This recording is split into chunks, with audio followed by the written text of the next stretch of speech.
Chancellor of the Federal Republic of Germany, Dr. Angela Merkel, was the speaker at the 31st Singapore lecture chaired by Deputy Prime Minister Mr. Tharman Shanmugaratnam. At the lecture, Dr. Merkel spoke on Germany's continual partnership with Singapore and gave her views on energy sustainability in the world. Addressing the 850 German and Singaporean diplomats, civil servants and members from the business community, Dr. Merkel spoke on a joint centre between Germany and Singapore for the research and development of electric cars. I can report to you, on the one hand, that Germany only a few days ago launched a government program that is to foster electromobility, and that is a clear testimony to modern powertrains, engines, and so on. We shall earmark sizable 1 billion from 2011 to 2013 for research and development in this area, and Singapore is a strong partner at our side. The Technical University of Munich and the Nanyang Technical University set up a joint center for electromobility, and Singapore is actually earmarking for this cooperation project finances funds to the tune of 60 million euros. And over the next 5 years, this center is to develop, together with leading German companies, innovative solutions, be it storage technologies or the design of automobiles. And more than 80 postdoctorates will work on this, and we will keep a close eye on what they're actually doing. Singapore's budding scientists are also encouraged to consider Germany as a place to further their studies. We as a federal government are planning a program that supports scientists of both countries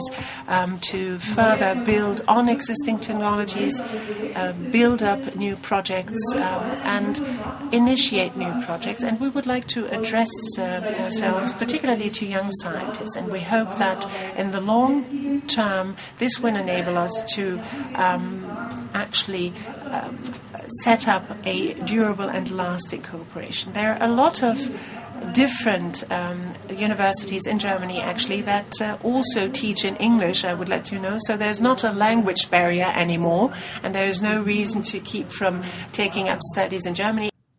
The Singapore lecture is designed to provide a chance for world leaders to reach a wider audience in Singapore.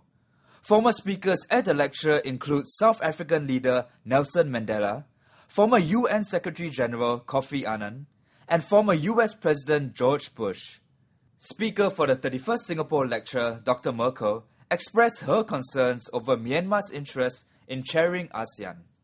Looking at the discussion about Myanmar and its interest in taking over the presidency of ASEAN, I am a little bit concerned against this background, as long as the present leadership of Myanmar has not really proved that they are serious about embarking on the road of democracy. And this is why we expect from them a clear commitment to human rights, respect of human rights, both in words and deeds. And we think that perhaps countries in your region ought to discuss these matters openly, because standing up for democracy and for freedom, this is not only a regional commitment, it's a global commitment that we've all entered. And here too, Singapore has always proved to be a very respected and partner, one that has shown integrity. Addressing the audience in a Q&A after her speech, Dr. Merkel also gave her view on French Finance Minister Christine Lagarde's bid to lead the International Monetary Fund.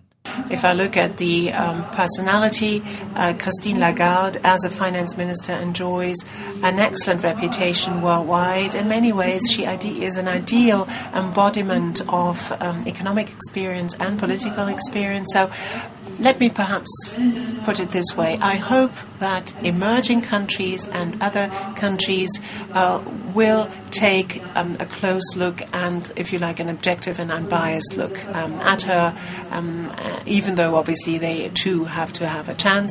Dr. Merkel will be in Singapore for a 2-day visit, and while it was a serious affair at the Singapore lecture, she had some time to enjoy the lighter side of Singapore. When I was here this morning and was able to see the Botanic Gardens and was able to see the great variety and diversity of wonderful and beautiful plants and flowers, let me say I was deeply impressed by the beautiful nature you have. And I'm afraid we're losing out somewhat on this. We don't have the sort of flowers that you have, and not certainly the very wonderful climate. But thank you again. Thank you for making it possible for me to address you here today.